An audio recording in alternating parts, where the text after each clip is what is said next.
Hello, lovers and friends. Welcome to this next episode. We got some freshness, we got some wild style and natural energy flowing for you all today. I am welcoming Rikki Marcone to the show. We are bringing her to the platform to hear her unabashed expression and unbridled creative power to you all today. If you do not know Rikki, you want to know Rikki because she is a luxury wedding and event designer. You heard me. If you're looking for an extraordinary high touch experience from start to finish for all your event needs, all your wedding needs, Rikki is going to be your go to favorite secret weapon. She produces weddings abroad in Italy and France and Ireland. She's got with 14 years of experience. She knows the ins and the outs like nobody does. She's highlighted and worked with such prestigious names such as Dior, Disney, Merit Beauty, Snapchat, the St. Regis Hotel, Shangri-La's, Kate Somerville, Le Labos, and she's also really worked with so many others, but get to know Rikki and her work and you'll find out the depths of where she goes.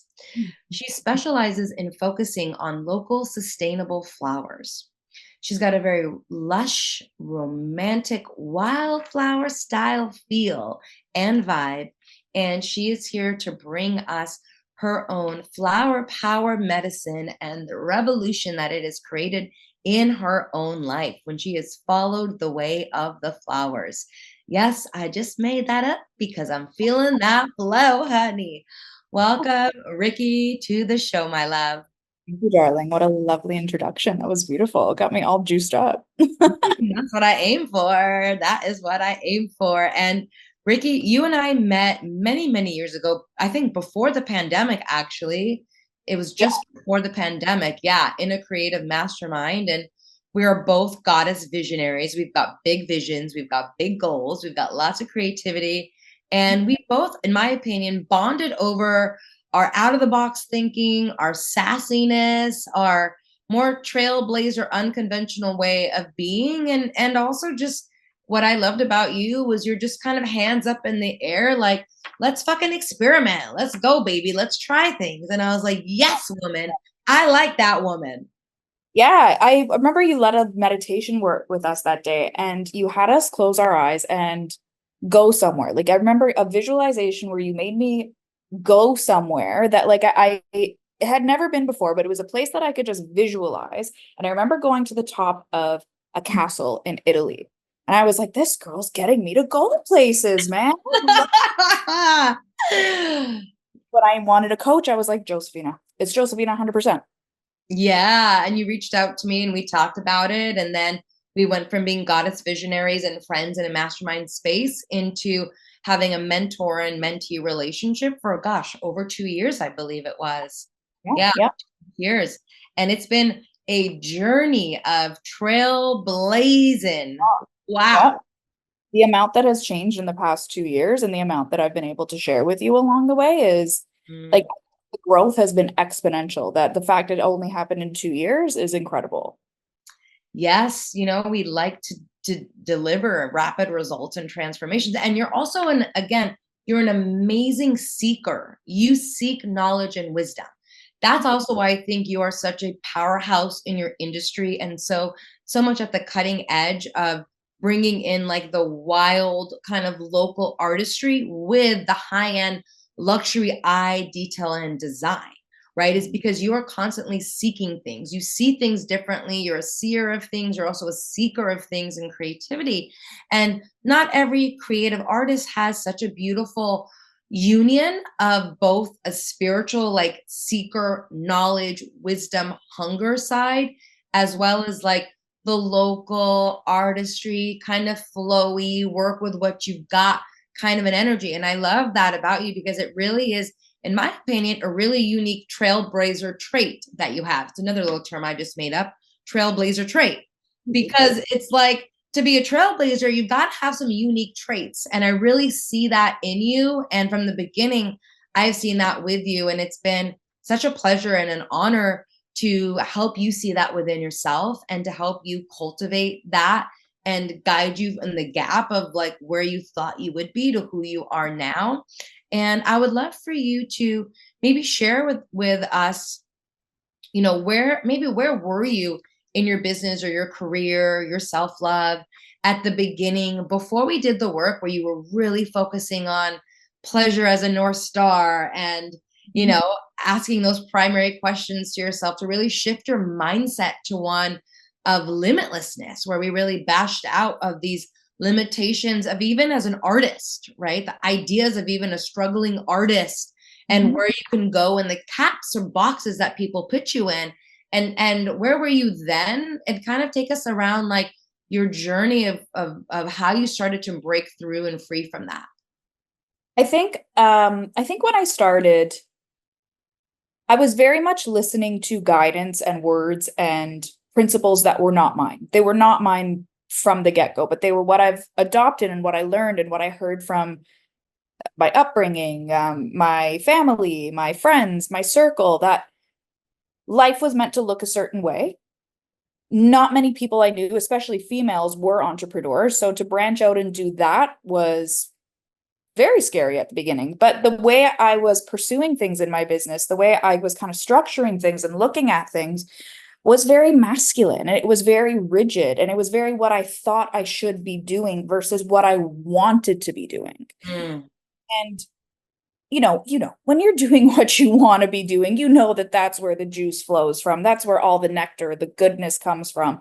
But when you're doing it from a place of scarcity and fear and hiding because you want to you're so focused on success and success looking a certain way, it was so encumbering for me. And I think when I came to you, I was feeling so lost in the way I was doing things because it just didn't feel like it was mine. And I mm, was creating something that wasn't mine and wasn't from my true voice. So that's when I started to have more fun with things, to embrace the way I design things, to not be so judgmental on the way I design things too. And also, one of the biggest things that I did too at that time was remove myself from social media and mm, look at all the other designers were doing, because I looked at what everybody else in Toronto was doing and I was like, oh, that's great. I should be doing stuff like that. But it was holding me back from just creating what I wanted to make. And, if I wanted to put a gladiola on its side and make it look nifty, like that's me. And that's what makes me me. And once I started doing that more,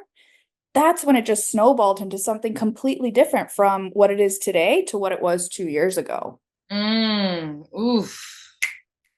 Ooh, I love what you're saying and to pull some of the threads because what you're really speaking to and the theme of this episode is really about that self leadership and specifically about that self empowerment, right? It's an empowering decision because what you're saying is you're really operating from your personal power versus comparison and creating from what you take from the outside lens. Oh, they're doing that, let me modify and adopt it and then kind of make it my own. So it's not really cookie cutter, but it's also not fully authentic. Can you speak a little bit about what that journey was like to make the decision even to like pull back from social media, which some people can't even comprehend because it's like you have a business, you should be on social media, you need to do that. What was maybe some of your thought processes around it or some mental shifts you had around it? Yeah.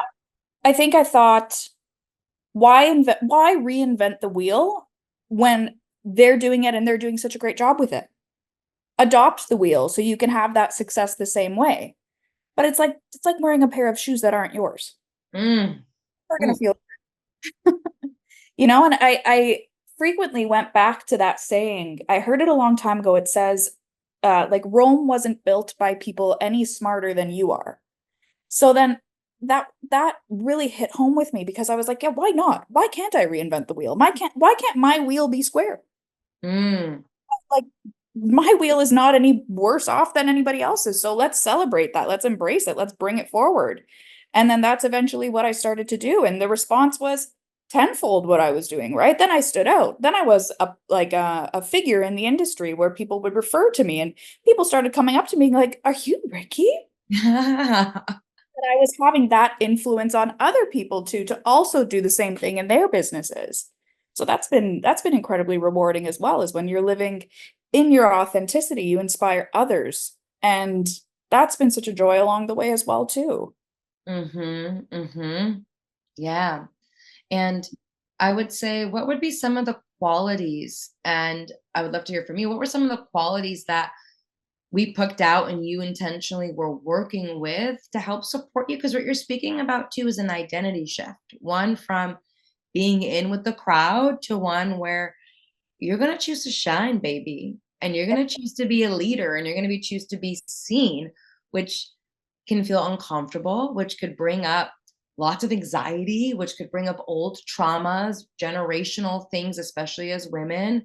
And also, like, whoa, those that are listening, it's like, maybe I do want that, but can I trust that call? Is that real? Am I allowed to have that? Am I worthy of that? Do I deserve it? And I know that there's been journeys that you've danced, right, with your own darkness, your own shadow. And I think it'd be really helpful and also really empowering to maybe if you would share a little bit about that piece as well, if you went a little bit deeper into what that was actually like for you. Yeah, I think one version was very small, and that was certainly the comfortable route, to stay small, to not expose myself because, the judgment and the things that people were going to say was something that scared me at one point. But you either have the choice to stay small, or you can dip your toe into something bigger and see what that's like. And that's when you're moving with faith and the confidence that when you are delivering what you are supposed to be delivering, and when you're giving the message of what you're supposed to be giving, the road rises as you go, the steps keep rising as you go. So just touching back on the qualities, I think the version that I was before was definitely smaller, definitely more scared, and definitely more fear-based. So I Mm, wasn't with faith. I wasn't saying to myself, okay, if I take this leap, I'm going to be caught. And it may not be caught the way I want to be, but it may be caught in a way that is unexpected, but in a way that I really needed to be, that would guide me to the next thing. yes. You Yes. know, you don't get what you ask for, you get what you need, which brings you eventually to what you want in some form, which has been consistently the lesson over this journey, is that when you're moving with faith and you're moving with confidence, it comes, and you just have to ask for it. There's just this physical shift in my body that happened where I just decided that if I can visualize it, it's real. It's real and it's tangible and it can be mine. And I deserve it. Yes. Fucking deserve it. Yes. Why not go for it? Yes. One of the biggest people too that I look up to is Jim Carrey. I don't know if anybody has seen any of his speeches, but he Oh, continues yes. about just asking for it. And how just the simple physical act of asking for it and surrendering to it makes such a difference. Mm-hmm. I love when you're saying that piece, and for those again, I remember hearing him where he wrote himself his first, check for, was it $1 million or 5 million? I forgot how many millions it was, but he ended up getting that check exactly as he wrote it to himself, and it was because he kept asking and asking. But what you're saying too, which I love for those that are listening too, and maybe you can't see it, you're talking about actually like somatically, like the embodiment of asking, right? And when you're in fear or fight or flight or anxiety, your body is closed, you're tense, you're frozen. Yeah. And, what would you say to those again that would want to do that, that were shifting out of it? Because to ask is to ask from power, right? It's Mhm. to ask from like the depth and the core of your being. Did you set up, what were your favorite rituals, I would say, around like getting into the body where you felt like, fuck yeah, I'm worthy and I'm deserving of this. And like, why not me? I remember that was one of the things we were like, was like, why me? Why me? Why is this happening to me? Or why is it them? Why is it them? It's like, no, bitch. Why Yep. not me? Why fucking not me can that happen? Why can't I be booking those things? Why not me for those things? Right? It's a very different frequency in the body. Yeah. A lot of times it was the movement that really helped me. If I was ever feeling an emotion of like fear or anger, or I was just not feeling confident in myself, just moving my body energized me in a way that kind of brought me back to my center.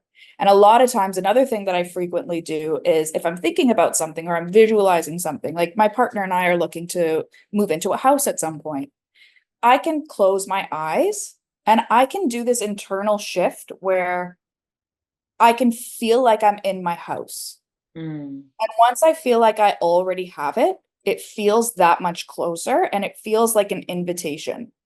mm-hmm, Feels like a drawing, like I'm pulling it towards my chest. And mm-hmm.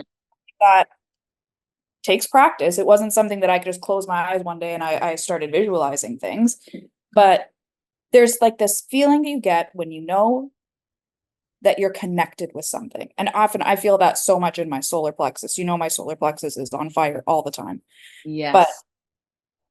it's like something connects to that thing that I'm calling in, and it's connected to my chest, and I don't see it, but I feel it.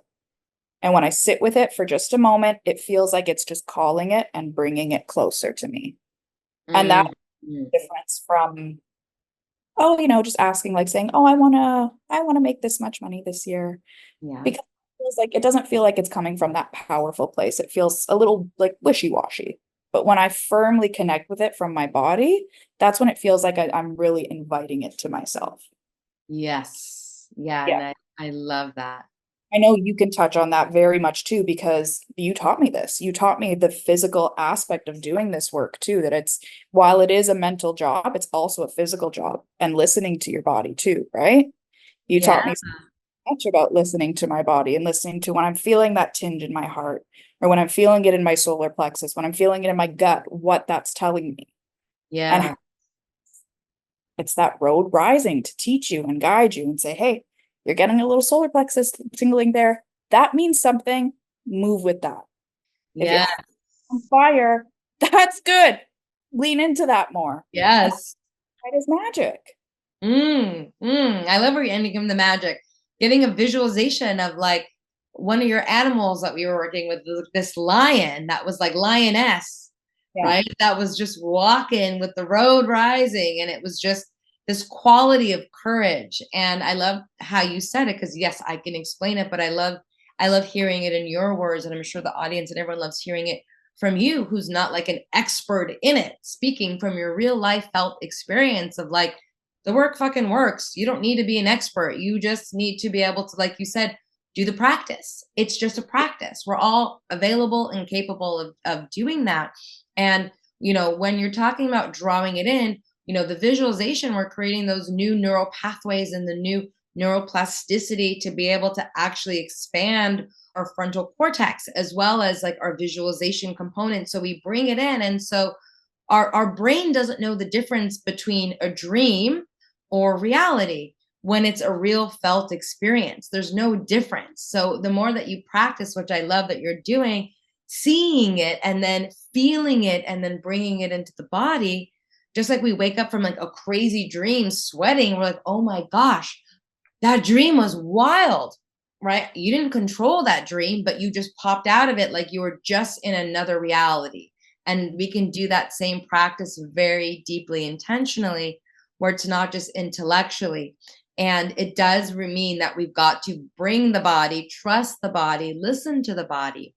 And if we're doing things like numbing out with booze or weed or smoking, vaping, sex, like things that are getting us to numb out or check out the body, it's going to be hard to, number one, listen to the body and understand that the body's even talking to you.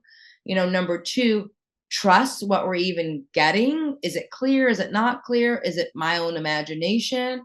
Right. And especially, and I'll say the final piece of that is if we don't feel safe in our body, which a majority of women at large don't feel safe in a physical female body. And so, what we're speaking to, and what you said so beautifully, like that magic, it comes from the boldness, a sense of boldness. Do we feel safe enough to own who I am in this world? Do I feel safe enough to be seen as the powerhouse trailblazer that I am? Do I feel safe enough to take a risk? Right. And that's where that boldness comes from that sense of also creating safety in ourself and in our body. Yeah. I think a key word that you said there a couple times was practice. Practice. Because a lot of the rituals that I took on, it wasn't an immediate thing where I felt the difference, but you keep bringing it into your morning every day, and the mornings start to feel different. When you practice embodiment, the more you do it, the more you feel it, the more energized you feel, the more you can listen to yourself, the more your body will give you the answers to what you're asking for. Yes. This really stands out for me too, where it's not you blink and it's here. It definitely is something that you bring into your everyday ritual routine. And Mhm. that's to trust too, where you start your original voice comes through and you start to hear yourself more so than the chatter. Yes. I want to ask a little bit about that from both a personal development standpoint and a creative artistry standpoint. Because going from a place where we're operating from generational wounds and trauma, and majority of women not feeling safe in their body, or our mothers having so much anxiety, growing up in the 70s, right, or 50s or 60s. The world was very, very different for women at the time. Before we had the 70s and we had the whole feminist movement and we had the burning of bras and the women coming into the workspace, there's been a lot of like this underlining texture that that most women will say that they have in their family at some point is feelings. The primary feelings that women experience are overwhelm and also anxiety. Those are like two primary um, emotions that are felt the most, and also the sensations in a female body are usually anxiety, and also a lot of that place of also not feeling as safe. And so what was it like well, I'll speak from, I know for me what it was like when I started shifting out of like generational fear and scarcity and anxiety and worry, right? It felt a little bit not normal to not worry, and it felt like almost like I was doing it wrong, and could I actually, like, sustain this? Could I live this way? Is this normal in a way, right? And so it was for me, it was really like a shift in sensations. Yes, I was getting the mindsets to change, but the thing that I started to notice, like, my coming online, when I noticed that, wow, I was really healing my history, right, of that trauma, of the stress, the anxiety, the unsafety, it was a very visceral notice of sensations shifting in my body, like the texture of my everyday baseline moods and energy was really shifting. And so that was for me, was really, again, through the body.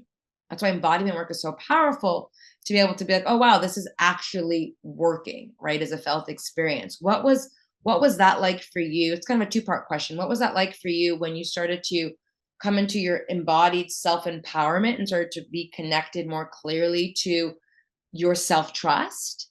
And then how did that start to play a more pivotal role in the way you led yourself, in your personal life and also in your career? Yeah. Well, I think when I met you, my shoulders were always tense up to my ears. This was like my protection mode where I would keep myself like this, right? Like very tense with my shoulders up. And then Oh, yeah, that's right. I remember even on calls, sometimes you'd be like leaning in, shoulders over, and I was like, girl, I sit was, yeah, I sit was, back, rest, yeah, rest. Yeah, that's right. That's because it's a protection mechanism, and we don't realize we're protecting our heart. We're yeah. like concaving to be these little shells to make sure that life doesn't hurt us and we're protected. I totally understand that. I've done so much work to open up the chest and the heart and the breast, and feel safe in that embodiment. There was even a day I was talking to you and I put my arm over myself like this, and you said, put your arm down, let your heart. And these aren't things that you think about consciously. Like I'm not thinking about how my shoulders feel up here because I've normalized it. It's like this protection mode that I sit in to keep myself safe from anything that I'm unaware of, those unfamiliar things coming towards me. So I think once I started practicing this embodiment, my shoulders went from my ears down back into their sockets. Yeah, breaking the programming, because that's like physical somatic programming, the stories that we hold in our physiology. It'll keep us frozen and locked in those emotional states and in those physical states. I started to just feel more fluid. our bodies are 70% water. So, I started Yeah. to feel the water instead of feeling that tenseness. And I think now, if ever there's a moment where I start to feel that tension again, and it does come back from time to time, there may be a moment where I do feel anxious again. Life is changing constantly. It's normal. Yeah. I can recognize it much more clear now. And I can delve into the story that I'm telling myself and reassure myself that I am safe, that I am on the right path. I have all the tools at my disposal. I will get through a challenge just like I've got through every other challenge that has come my way. So it's Mhm. like Yes.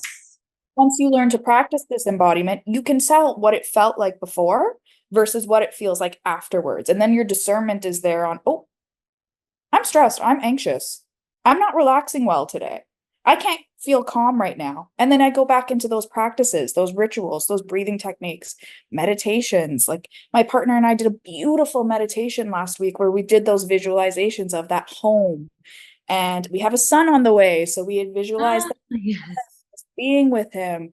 And it's such a freeing experience, especially to do it with somebody that you care about and somebody that you're building a life with. So I think definitely just from the beginning, you feel the tension, you feel the tightness. It's that contraction. And it's kind of like this protective wall where you are protecting yourself from things coming in, but you're not letting the good come in either because your brakes are always on. A fucking man. Yes. And like, listen, the wall is down.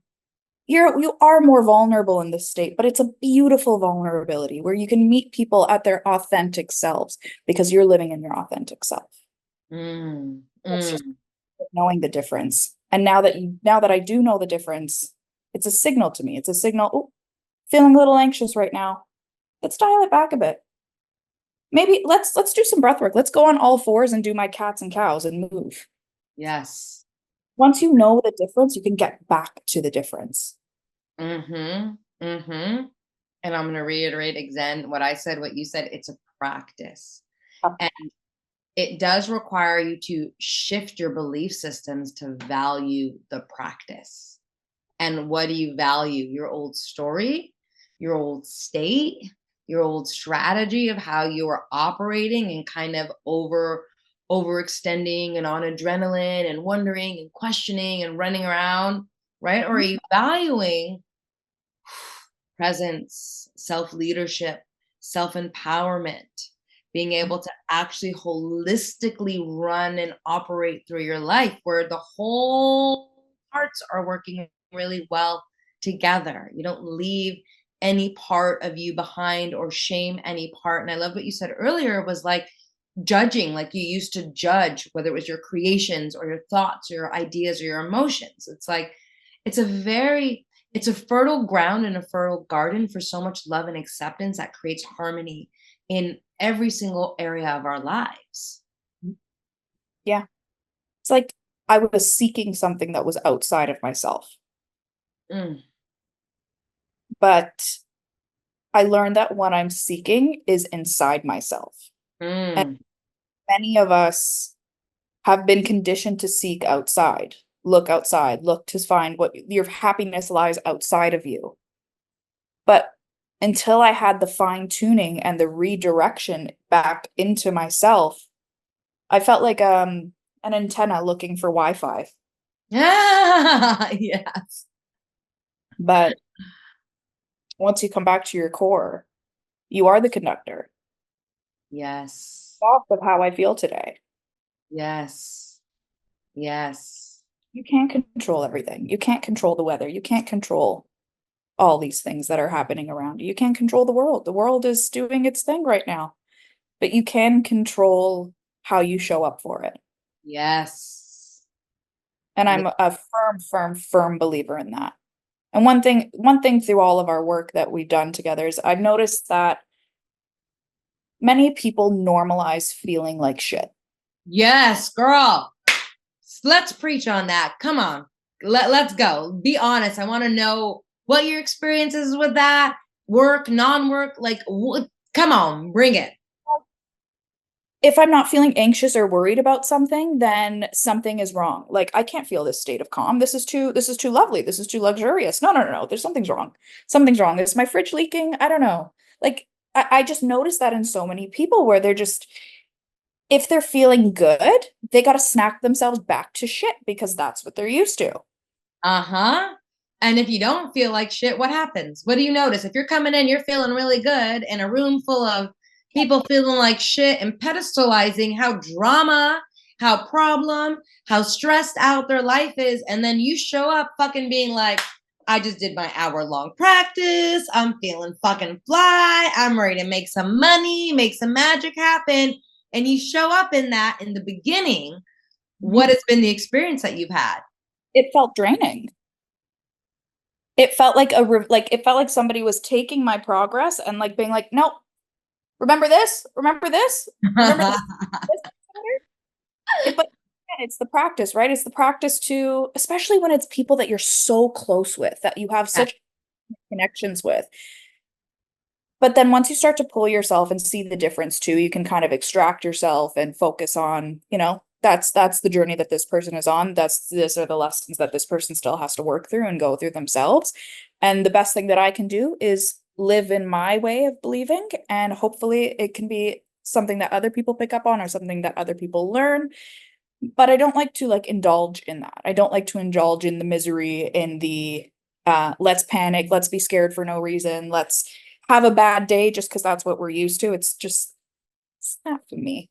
No. And what you're talking about too is like there's a couple really key pieces here, what we're talking about, which we've done work on and I've done work on personally to know how to teach it, right? Which is I'm going to bring in my very, very, very, very known tagline of how good can you stand it?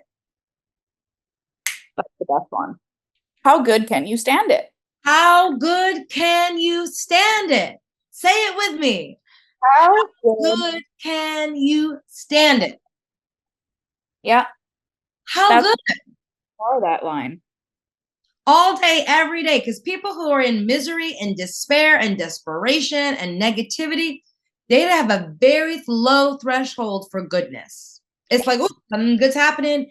I better turn the thermostat, better turn it down, right? Oh, you're having a really good day. Ooh, don't be too happy. Don't get too excited. Some shit might happen to you.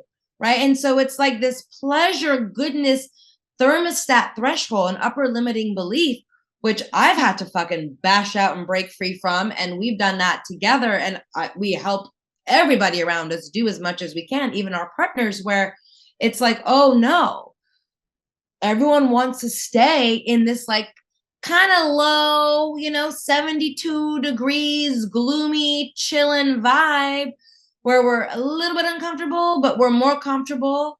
And then it's like, we kind of then create the same thing over and over again, right? We create the same conversations, the same energy, the same kind of creative expressions. Like no real innovation and newness comes from staying at that little 72 degree. And then as you're saying is like, once you start to do the work and the practice then becomes how to actually show up and set the tone and be the vibe without getting pulled in. So let's say you're at a 72-degree normal environment and you walk in as an 86 degreeer, you're coming in hot.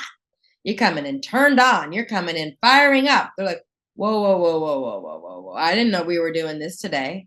Suddenly you have 4, 5, 6, 7 people in your work environment being like, whoa, whoa, whoa, whoa. We're not 86 degrees. We're 72 degrees, girl. Let's kind of tone it down for the day. Oh, you want me to do something different? I'm not ready for that. We didn't have a talk about that. We didn't have a meeting. And it's like, then, right. And then what happens is oftentimes without the practice, we'll start to then turn our own temperature and our own dial down because again, we want to feel safe. We want others to feel safe around us. And so we'll just start to turn the dial down because that's what we think we should be doing and putting ourselves in situations that often feel uncomfortable. And then emotionally, we can find ourselves on a roller coaster because we're not being authentic. We're like, we want that, but we don't, but we're scared, but we're bold, right? So we're on this emotional roller coaster with our needs and our desires and our creations. And then we're never actually really living into our primary genius. And I love what you said, because It is a practice to then show up and then set the vibe, which is a trailblazer's duty, to the environment, because really through the law of harmony and resonance, if one instrument is playing, the other instruments will start playing without you thumbing them, let's say for guitars, based on that one instrument. So that one instrument's going, suddenly the other instruments will start playing, because that's how much we affect our energy, and our vibration affects our environment. The same thing goes if we start to tune down, it's the higher vibration. The higher vibration sets the frequency and the tone. But if we haven't done enough practice, if we don't have that self-belief, that self-trust to stay there, that we're safe, like we talked about, that sense of safety, we're going to lower and lower our vibration to match the environment, versus being the tuning fork for the rest of the environment to grow, and for the new ideas and the new clients and the right partnership and the right romantic partnerships to actually come in and meet us. So I would love for you to jam with me on that a little bit. Yeah, I think another thing I want to touch on too is like sometimes problems are not in fact problems. Life Yes. is life is never not always the way you expect it to be, but sometimes like a problem at work is really working out for your best interest. Like when you're feeling not in your power, you're not in a great spot that's good for you. I think we can tend to feel like victim, and we could feel like something is happening to us versus the happening for Mm. you. Where this job might not be working out and it may be making me feel like shit and I come home every day feeling exhausted, but looking at it as an opportunity to reposition yourself in a place that is more suited for you. Do you have an example that you can share for those that are in the creative industry? And again, it doesn't have to be names or personal share, but just something that they can actually kind of give us a visualization, because you work with so many different teams and brands and like weddings, right? So it's like, what's like a real life situation where you really took it, and the old version would have been like, fuck, this is how I would have made it, where this is not working out. And what did you do, right, to up level, to keep your vibe high, to grow into being, right, the luxury designer that you are? I think I used to get a lot of disappointment if I didn't get a booking that I wanted. I used to think it was my fault. I did something wrong. I'm undesirable. I'm this. It's me, me, me, me, me. It's always something wrong with me. And I used to take it to heart. I used to take it really personally. But then I learned that if somebody doesn't book with me, certainly there may be things that I could have done to present myself better in consultation. We're always growing, we're always learning. But sometimes it's just that the person is not a good fit for me. Mm. They may not value the work that I put into it. They may not value my vision. They may want to go a different direction, and that's okay. That's not a reflection of myself. So that's one big piece that I had to learn there.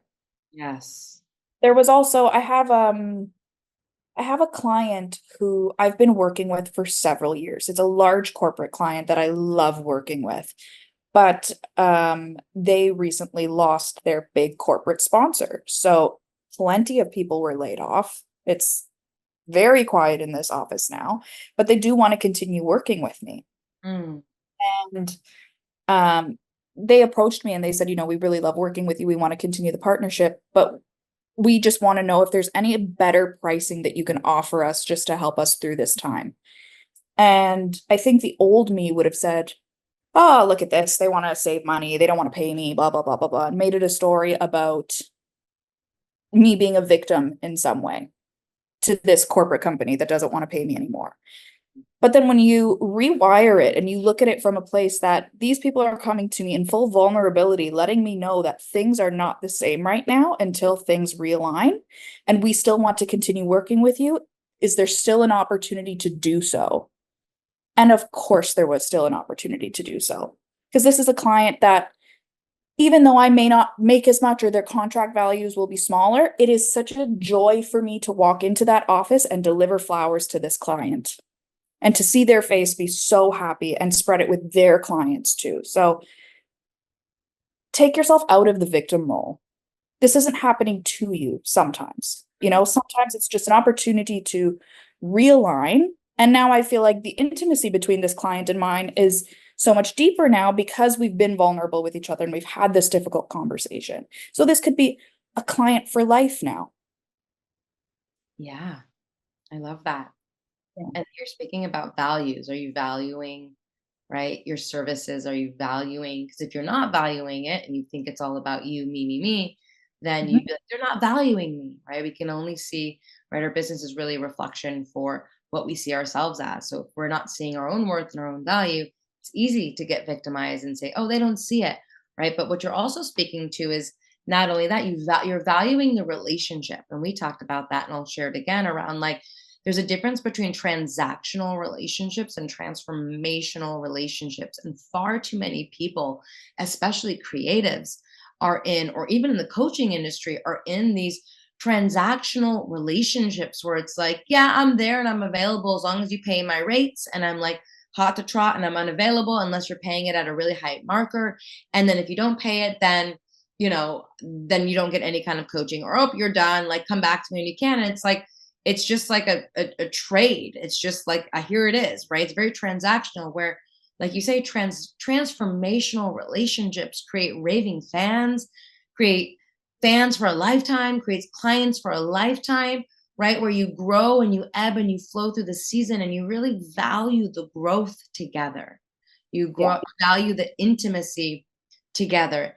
And you can feel that, right? You can feel that. And someone would be way more likely to work with someone who even has maybe a little bit of a higher price point because they feel the love and they feel the authenticity and the integrity of it being more of a transformational relationship than just a transaction where it's like, yeah, here's where you sign at the dotted line, you're done, I'm out. It's like, there is something when you do own your value that you're willing to be more flexible with clients, that you feel like it's a joy, like you feel like it's mutually an exchange and it's a love and it's a joy to be able to give and share in this way.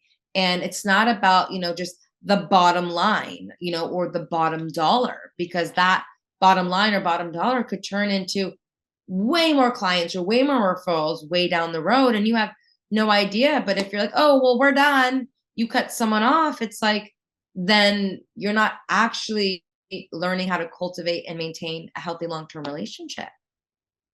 Think of like the difference in feeling between like, oh, I'm gonna buy this because it's cheap, or oh, I'm gonna buy this because I know it's gonna make me happy. Hmm. That difference, like you can feel that difference, that ping when something makes you happy. And that's always been something that has been so important to me, is the connections that I have with my clients. I Yes. want, especially my brides and my grooms and my couples getting married, I want to know how you met each other. I want to know how long you've been engaged. I want to know how you picked your venue. What was important to you when picking a venue? What are you most excited about? What are you most anxious about? What about the wedding planning process scares you? Because that helps me to get to know you. And hopefully, as my job as an expert, I can help alleviate anything that stresses you out in the design realm. Mm, That's my job to serve you, is so that you feel confident and comfortable that this is one thing you can check off your to-do list and you know for sure that it's going to be done to perfection. And I'm going to be here to support you as one of your besties during your wedding planning. So it's wedding event planning. If it's your first time doing it, it can be one of the scariest, most intimidating things you've done. mm, Hard to make a selection and say, this is what I want, when you have now Pinterest. You have all of these wedding websites showing you all these possible things, but it really comes down to a couple things. It comes down to what your venue is, what colors are going to work in that space, what season we're in, to see what's actually possible for your time of year and what it's going to look great. So that's something that I have always strived to have with my clients, is such strong relationships. And mm, like, them are still my friends to this day. I have like many clients that are still DMing me on the regular basis, saying, love this, love this. I announced my pregnancy a little while ago. My DMs blew up, and it was a lot of my couples and my clients just sharing love with me. And I do the same with them. I follow them back. I see their life updates, and my network has just become so much larger and so much richer with love. And yeah, mm. the money's great. We all love cash. But the love that has been infused into my life by taking this approach as well has been really immeasurable. Mm, mm, mm. I love that you said that, because one of my, core philosophies is really like success is amazing, right? But success driven by love, right, is absolutely extraordinary. And that's what we wish for everyone to experience, a success being driven by love, not just money and the bottom line and cash. We want to make cash, of course, we want to all pay our bills, but it really is these relationships that fulfill us. And it's what makes our work so soulful and so purposeful. And I was so excited when I saw your wedding photo. I mean, your not your wedding, your pregnancy photo shoot. I was like, oh my God. I was like messaging you and sending you notes and, so excited to see you, which I want to ask and share a little bit more about that. But before that, I want to actually go into something which you said, which is beautiful that you say is, you really think about the season, you think about what colors will look really great. You have a very romantic, very lush vibe about it. I always love you. I mean, you introduced me to new kinds of roses that I had no idea about, caramel roses, espresso roses. I was like, what are these things that you're bringing to the table? You're showing me a whole new world of roses that I had no idea. And so I love that you really work with like sustainable and local. And I would love to hear about like your purpose driven behind why you source the way you source. And also, again, what makes you stand out in your style and your feel? And, what are clients really coming to you for? Because you do have a distinctive vibe about you and about your arrangements, and also about the way you do your creative projects and productions. In terms of my sourcing, I always like to focus on what's local and what's in season. I love my local economy. I love my local growers. I love my local flower farmers. And I want to see these small family run businesses thrive versus the big boys that are mass producing. So it's very important to me that during our local season, I'm in Toronto, so our local growing season is May to October, that I'm really leaning into what's available. And I want you to think of flowers like food. There are certain months where you can get a certain type of fruit and it is in its prime and it's delicious and it's in season. Yeah. Like season, end of summer. We go for corn then because it's the sweetest, it's the juiciest, it's the best quality that you can get. And I want you to visualize flowers that way too. I'm Mm, going to tell you that you can have peonies at your wedding in September. It's just not possible. You are going to get peonies in May and June because that's when they're local, that's when they're in season, that's when they're freshest, that's when they're plumpest. I'm not going to import them for you. I'm not going to bring them in from a country where they're not in season and they look like half the size and they're shriveled up just so you can say you had peonies at your wedding. girl. Well, and why? Tell us why you won't do that. Why? It doesn't look good. It just doesn't look good. It doesn't look, it's just not meant to be there. It's not meant to be there. You're meant to focus on what's in season in September. You're going to look at things like dahlias, cosmos, limelight, hydrangeas, like all those beautiful local things that are in season at that time of year, because that's the bounty that nature is offering you in this month. And we Yes. embrace that and play with that, and we're not going to force it to be something that it's not. There we go. That's what I want on Unabashed. Yes. Say it. That's my approach. It's what's in season, what's good, what's happy, what's fresh, and what's going to last. We're not going to bring in dinky things out of season because they just don't last. They're not good. They're not big. They're not juicy. They're not plump. And people are coming to me because of my aesthetic. Yes. Go on my Pinterest, or not my Pinterest, my Instagram page. You're liking every single photo because these are the principles that I apply to every single thing I do. Mm. Bringing in those local seeds, local flowers, bringing in unexpected touches as well too. One of the really great things about working with local product, and I feel this is my approach to things, is that there are so many out of the box beautiful varieties that the average person doesn't know a thing about. Yes. Average flower knowledge comes from going to the grocery store. You see your blue carnations, you see your red roses, you see the mixed bundles of the gerberas and things like that.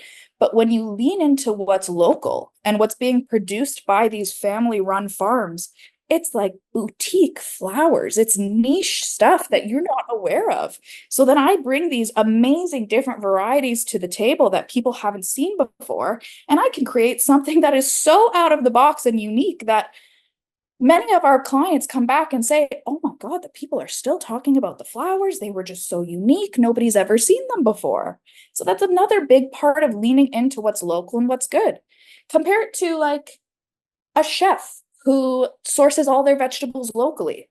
A locally grown in season tomato versus something that's imported. So that's the concept that I bring to the flowers too. Freshness, local, unique varieties, mixing of the textures too. You'll never see me do something polka dotty where like every single flower is the same size and the same shape. You'll never see me doing something that's all roses, let's say. There's always a nice mixture, and this is my secret sauce, a combination of textures where I do have my ball flowers, but I also have a little bit of like a wispiness to it too that gives it that very natural romantic feel. I Mm, pull inspiration just from driving and looking at how where I live, there's a lot of beautiful ditches kind of on the side of the streets where there's lots of natural wildflowers. And just being able to observe them as, spring comes and things are budding. And then we get into summer and we got a lot of that Queen Anne's lace dancing across the top and watching how these elements play with each other. And just envisioning how this patch over here probably came from this patch that dropped seeds last year and now made this patch bigger and wilder on this side. It's wow. just like progress over time too has been such an inspiration for me, and it's something that I like to draw into my designs as well. Like for example, some varieties will grow towards the sun. Like they won't grow straight up, they'll grow towards their light source. So if I'm playing with a flower that I know does something like that, you'll see that reflected because I want it to shine and I want it to look like it was meant to. Just because it's cut from its plant doesn't mean that it's done. Like it's still there to exhibit its beauty. So that's what I like to bring into my designs as well.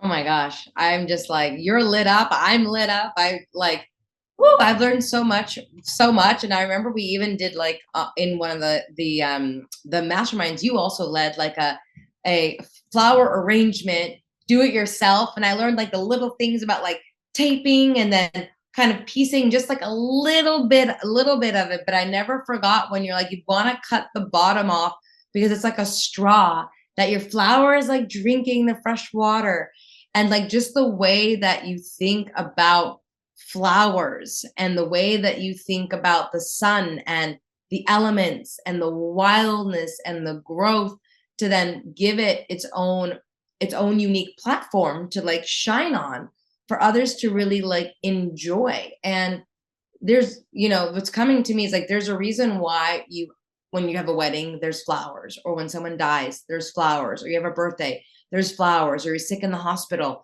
there's flowers, right? There's flowers. Like, why are there always flowers? Someone's housewarming, you give them flowers. Tell us a little bit about the medicine, the power of flowers. Flowers are a celebration. They're a celebration of color, of life stages. One thing I always like to compare flowers to, and just the way we can connect with nature, nature teaches us so much. Just Yes. look at the flowers bloom in spring. They start as a little guy and then they bloom into something in summer, and then we lose them to the winter, right? Like we've got frost, we've got things that die, and then they'll come back next year and they regenerate. And I think it's so reflective of human life cycles. That bud, where maybe you've got a concept, you've got an idea, something's brewing, something's coming, or maybe you're just coming out of a breakup or you're coming out of a dark phase in your life, but the sun is shining again and you get that bud. And then you go into that full bloom summer where you're just in your power, in your essence, in your glory, in your beauty, just dancing. But then maybe something might happen and then you go back into that wilt. And that happens too. And then you're regenerated and you come back all over again. That life cycle of flowers is so much like the human life cycle. And I think that we love to gift flowers. We love to surround ourselves with flowers because it is that reminder that beauty can be fleeting sometimes and we need to enjoy it right now. Wow, so poetic and so true. I love the representation of what you were saying with like the bud and the flowers and the seasons. And we all have seasons that we go through, emotional seasons, life transitions, relationship transitions, but I love the celebration of it, and just also like the power and the medicine of flowers. You know, I've worked with some flower essences in the past when I was working with some of my healers years ago. And there's certain actual flowers that they take the essence for to help with emotional, like, dissonance and turbulence. And it's like literally ingesting them. Or when I would do my ayahuasca dieta, you would meditate with and do a dieta with the flower. I worked with the lilac, I worked with the rose, and you would meditate with it and look at it and bring the energy into your field and build a relationship to it and the essence of it and the medicinal qualities. And I haven't heard of any other person who works with flowers that does it in the way that you do it, that also thinks about it in the way that you think about it, which I think is, again, like what makes you so unique and stand out. Like it's so holistic in the approach, and the design is just absolutely gorgeous. You know, and I was going to ask you, where do you get your inspiration from? So driving around I mean, the ditch at the side of the road, like inspiration can come from anywhere. Yeah. Clearly. And for you, the vision, like you have this vision. How does it start to kind of show to you? Because there's many people listening to this are visionaries, whether they're creative artists or musicians or they're coaches. And, just for those that are in more of like the visionary creative entrepreneurship, oftentimes they can have a vision. Like you might have a vision for your flower arrangements, but then you might show up and it doesn't really work, or you can't figure it out, or it's not right. Some just trash it. Some may get frustrated or annoyed with kind of that creative process. Mhm. And I'd be curious to kind of hear some of your feedback and also a little bit of your process to share for you as an inspiration for all those that are in their own creative journey or process. Like, how do you specifically navigate it? Because you've gone from being more of a smaller space to now having a really big, beautiful retail space and studio space, and again being sought after now because of these reasons by these higher luxury brands and these types of weddings that are abroad. And it's not a coincidence. It's because you've developed a skill set, and you've also developed a really great process of how to navigate your own creative process. So I'd love to hear from you about that. Lots of practice. Yeah. Back to practice. Back to practice. Trial and error. There was a lot of time that I spent just manipulating flowers with my hands and feeling the way they felt and how I could get, a stem to curve the way I wanted it to. So there were lots of times where I looked at something and I thought, "Oh, this is horrible." But I never scratched it completely. I never Mhm. said, "Throw it all out, we're starting over again." I can look at a piece and say, that pink is a little too pink. Let's go for a blush instead of a pink. And I can rework a color in there. I also think that it's so handy. Like I use, you know what I use? Old school. I use PowerPoint. Oh my God, yes. How I can drag images on PowerPoint. And if I have a concept in my mind or I'm trying out a new color palette, I can take images of these flowers and put them together as one PowerPoint Yeah. and look all the colors are playing with each other. One thing too in my like when I'm designing a wedding or I'm designing an event, there's always three questions that I ask people. And I always ask what their venue is, because that's going to tell me what colors are in the space naturally. So is it a white wall? Is it a wall that has browns in it? Is it something where we see a lot of gold fixtures? Like these are things that I need to know about because we want all the decor to flow together nicely. I ask you what your date is. If you are getting married in April or May, I'm likely not going to bring in the browns and the burgundies. Just not that time of year. I also ask people, who is your photographer? Because photographers have different photography styles. Mm, So one photographer may shoot very bright and light and airy. One photographer might shoot more moodier and darker. And those are all things to consider when coming up with that big concept, right? Because it needs to work. I can't bring pink, white pastels into a place that is black and gold because you're going to have two different worlds competing in the same place. yeah. So a lot of trial and error at the beginning, and then having the confidence to just try something. And Mm. find a lot of times too, even to this day, even just a week ago, I was designing a piece, I was making something, and I was like, I really have no idea where I'm going with this. But having that self-trust that you will figure it out, or you will be able to, whether I need to bring in another element, whether maybe I've bought too much and I think, no, I don't think this goes anymore. Having that confidence to just play with it. And, that I think the self-trust that I've cultivated in a lot of areas of my life is the same self-trust that I cultivate in my designing as well, where I just trust, I know that it will come out okay. I know that in my body, I know for a fact it'll come out great. So Mm. one stem at a time, like one step at a time, one stem at a time, then something beautiful and magical comes. And maybe the ranunculus doesn't stay where I put it. Maybe once I've put in the delphinium, I don't really like where it's sitting anymore. I have to rejig it. That's fine. That's part of the process. I don't put too much pressure on myself for perfectionism right away. Like it's Do clients or anyone ever tell you to change your designs based on what they're wanting? And if so, what's your stance on that? Because some artists are like, I'm the artist, or even chefs. You go to a restaurant, they're like, sorry, chef's choice. Chef makes no modifications. And part of me is like, fuck you. I cannot eat this bacon and I can't eat much here. But other times I'm like, I also respect that and it forces me to make a different choice. Right. So curious because I love what you're saying. And for those that are listening as well, I think it's helpful. Like, what do you do in the concept? Because sometimes an artist will be an artist to, again, please the customer. And we, of course, want to consider the customer we're working for. But there's a difference between, making sure the customer is happy with the design based on what they're coming to us for as the leader, as the innovator, versus just making art and doing it the way that they want to like make them happy, but it's not really signature true to what they would see as like the best. I vet my clients very much so beforehand. So before I even sit down for a consultation with you, I give you my online brochure. You get a very, very clear. If you go on my Instagram, if you look at my brochure, my website, you get a very clear sense of what you can expect in terms of design. And I think I've done such a good job doing that people know if they're a good fit or not when they reach out to me. But when everybody reaches out to me, I do ask, send me pictures of things that you like, send me arrangements that you like. If it's something that I don't feel is in my realm, I will not take that person on. We're not doing each other any justice here. I'm not going to create something that I don't feel 100% about. You're not going to feel 100% about it either.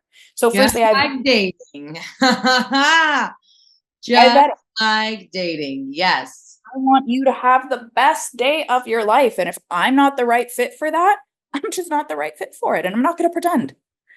So that first, then I'll do a consultation. We'll talk through what the needs are.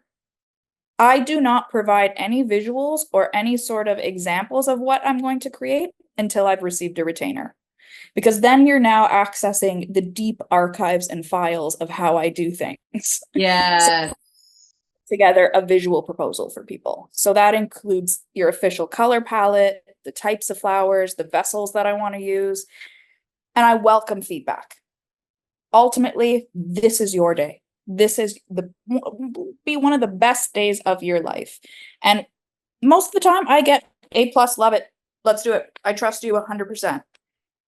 I've created such a great client base that most people feel great and confident already. But some people need a little bit more reassurance. Like if we're going into maybe like a coral that somebody wasn't expecting and they're like, oh, I'm a little hesitant about the coral. But then I tell them, listen, it's a bridge color between the burgundy and the brown, and it's going to bring these two colors together and make them shine. Sometimes Mm, they the reassurance that it's okay yeah. and it's beautiful. But if you really hate coral and you're like, just can't, Rick, I can't wrap my head around it. It's going to drive me crazy on the wedding day. Then let's explore a different option. I'm totally fine with that because I know Mm, it's going to be stunning. It's going to be absolutely stunning. If I feel like we're going in a direction that is not part of my aesthetic, then most people want to know that because yeah. you are for my aesthetic. So if I feel like we're veering off that, people are not designers. They don't know what they're doing. They trust Yes. the expert.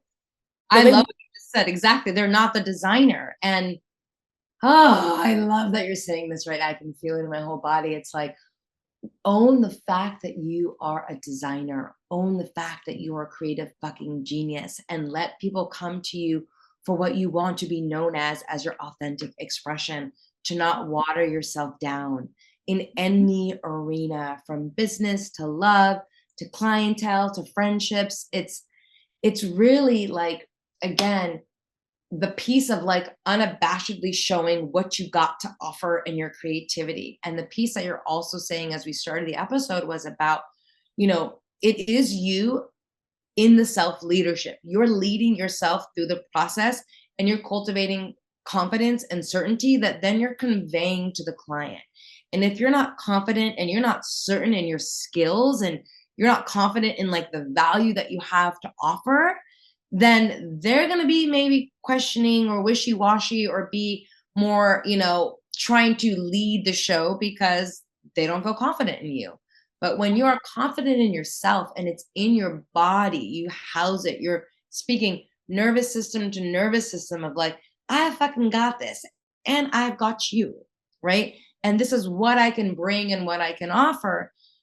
I love that. And I wish more and more creative people, especially in this cut and paste and cookie cutter world, would actually adopt that level of ownership of an identity as a designer, where I just see so many people kind of pussyfooting around and one foot out and one foot out, whether it's their Instagram posts or their reels or their websites or their things. It's like everyone's kind of now cutting and pasting or morphing into like everyone else. It's like, we don't want the same thing anymore, right? We want the real creative genius. And that's what makes something luxury and high end, is that it's different. And also the designer knows that they're different, that their eye is different in what they're doing. And for those that are listening as well, I love what you said. You're not giving out your IP until money is put down and there's an agreement and there's a contract. You do not get access to the Yep. creative genius and brilliance until you know that you're a full fuck yes and there's a retainer and there's commitment involved.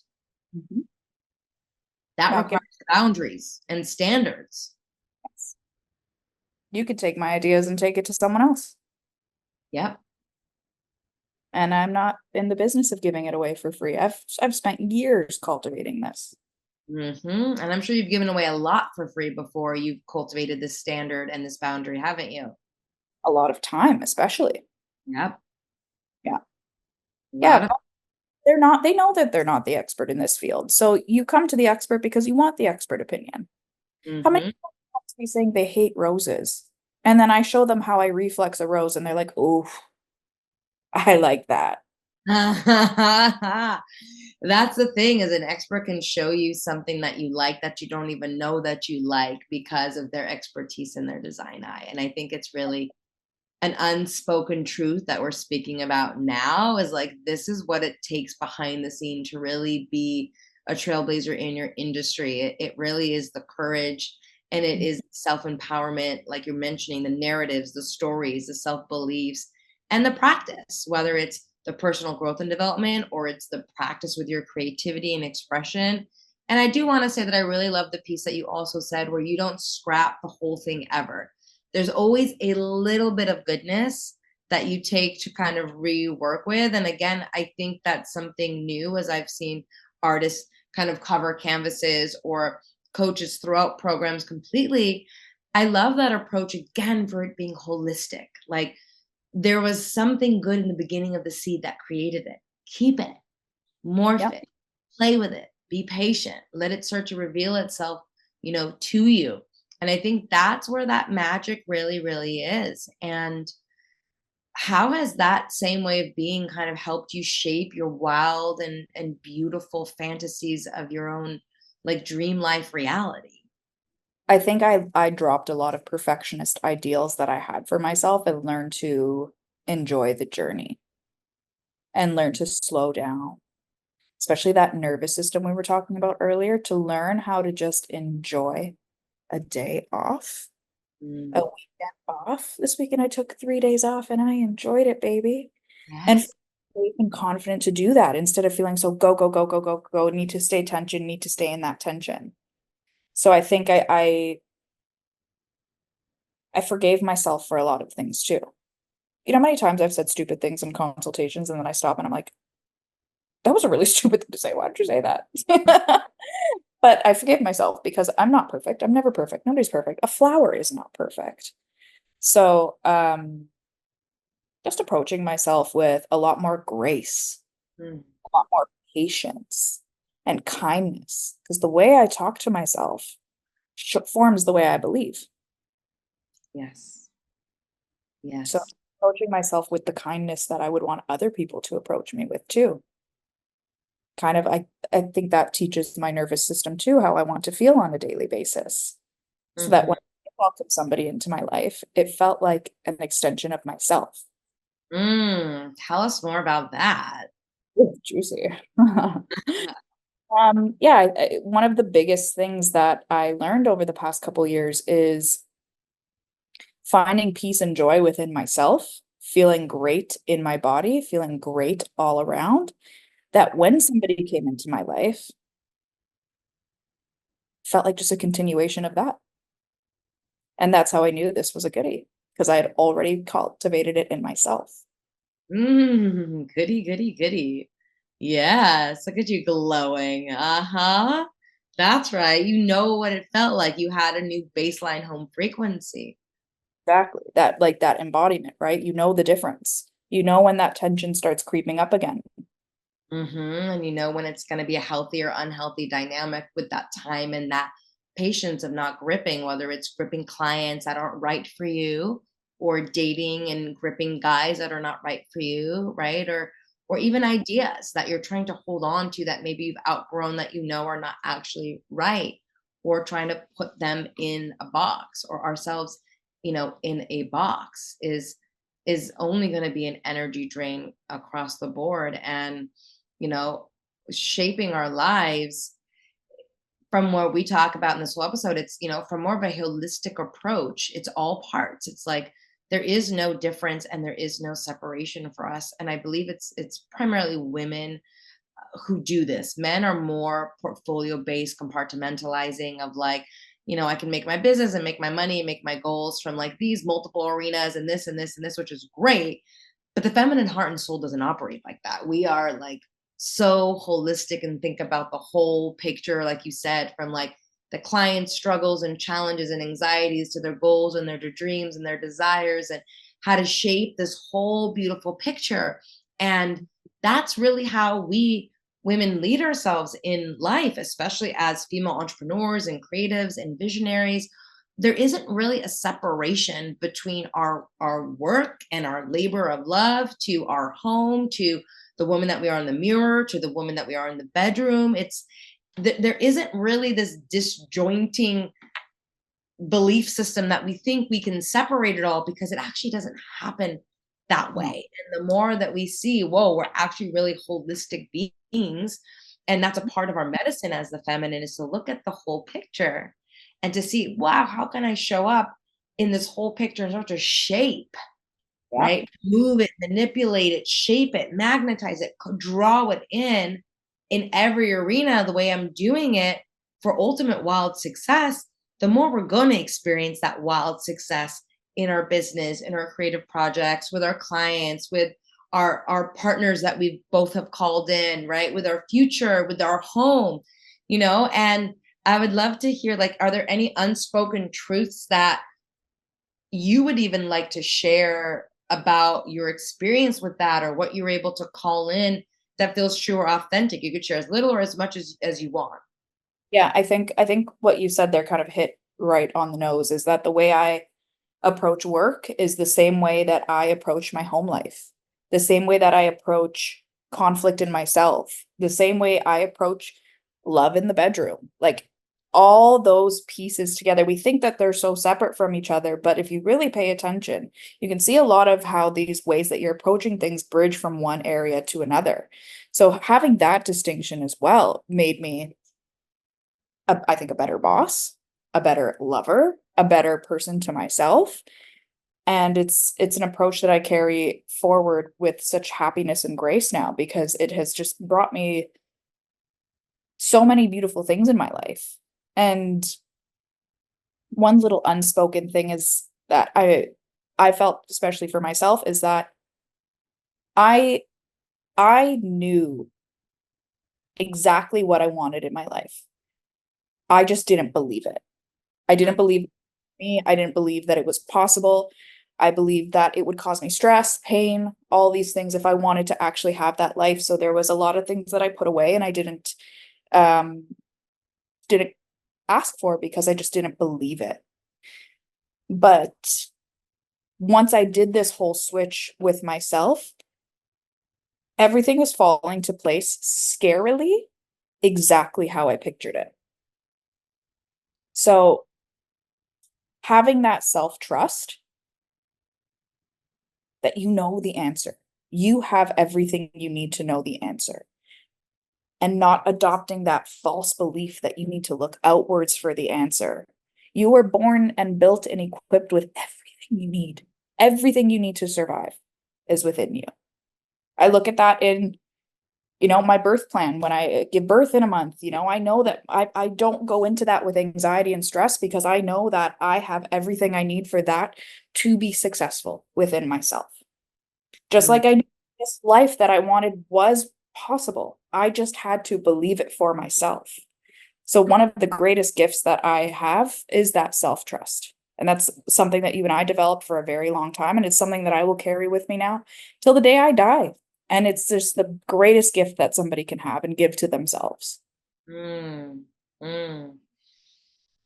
Ah, yeah, you really got on a journey for that, and I feel so honored and grateful and privileged to, be your mentor and to see you and to witness you and to give you added tools for you to, have within you and unlock within you. And I'm yeah, just so touched and moved to see how you walk with such grace and confidence and power and stride. Is just gets me so excited, baby. Yes, I'm so happy, and to see how you've taken it, right? And you really have shaped your life with everything. It's one thing to know the tools or know things intellectually, right? Because we do have everything inside of us, but to act on it is such a brave act, right? To develop a process and a practice around it and value that, right? Those are extra steps and effort that we take that sometimes there's resistance to do. But I love what you're saying, and everything is like life is just one big dance and one big practice, never going away, never going to change, because more and more desires come in, and the claiming of knowing that you are so worthy and deserving of all of your desires, and you believing it now, and because you believe it is why you're seeing it and why you're receiving it. Yeah. Look at Disney. Like look at Disney itself. That all just came from somebody believing that he could create a magical place. Mm-hmm. Mm-hmm. And wanting to share it. Yeah, That was it. that Right? was it. And I think there's something key piece of what we've been sharing this whole time is like our self-leadership isn't just about us or a selfish act. It's actually an act for us to be able to show up, to help serve more, to help Exactly. share, to help give, because we're trusting ourselves and we're in that frequency with the universe that we Yeah. want to give more, that wants to give us more so we can give more and share more. Yep. It is an act of service. It is an act of service to be in your best self. Ah, this has been so beautiful, so beautiful. And before we wrap, there's one thing I remember I saw something on social media. There was some sort of post that was like Rikki Marcone, I think it was like flowers for a better world. What is that? What does that mean for you? It's important for me for people to reconnect with nature. I think nature holds so many answers, and there's so much we can learn just from stepping outside, going for a bath in the forest. So I think so many of problems in the world can be solved with just a little bit of time in nature. I think it's as simple as that. Yes. We need to be open to it. We need to be listening. And we need to make a practice out of it and value it. And I love that. I wanted to bring that in because I just saw a brief little thing on that, but I was like, this feels like it's sums up some of what you really believe at the core in a very simple way without being so spiritual or forefronting about it, but still encapsulates like a lot of your essence. Flowers have made my world better. So it's like it's the center point that my universe spins around. Mm-hmm. And speaking of the universe, is there any last words or jewels of wisdom that you would love to share for anyone in their journey of blossoming into their best selves? Listen to yourself, trust yourself, and don't be afraid to make a mistake. Don't be afraid to say something that's in your heart. Even if you fall flat on your face, there's a lesson from being flat on your face that your soul is asking you to learn. Mm. Road always rises. Just keep going. Just keep seeking, and you will find. Mm. Amen. Ashe.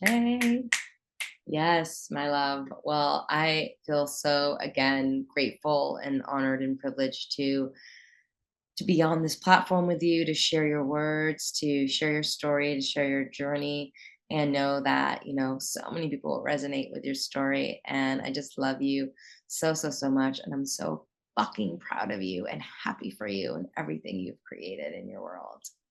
I love you so much, and I'm so elated that you're part of this journey with me. Mm, mm, mm, mm.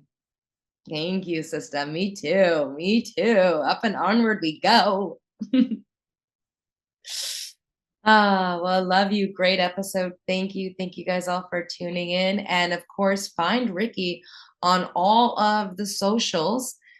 She serves Ontario, and I'm hoping and praying that it'll be able to open up into the US. But where can they all find you?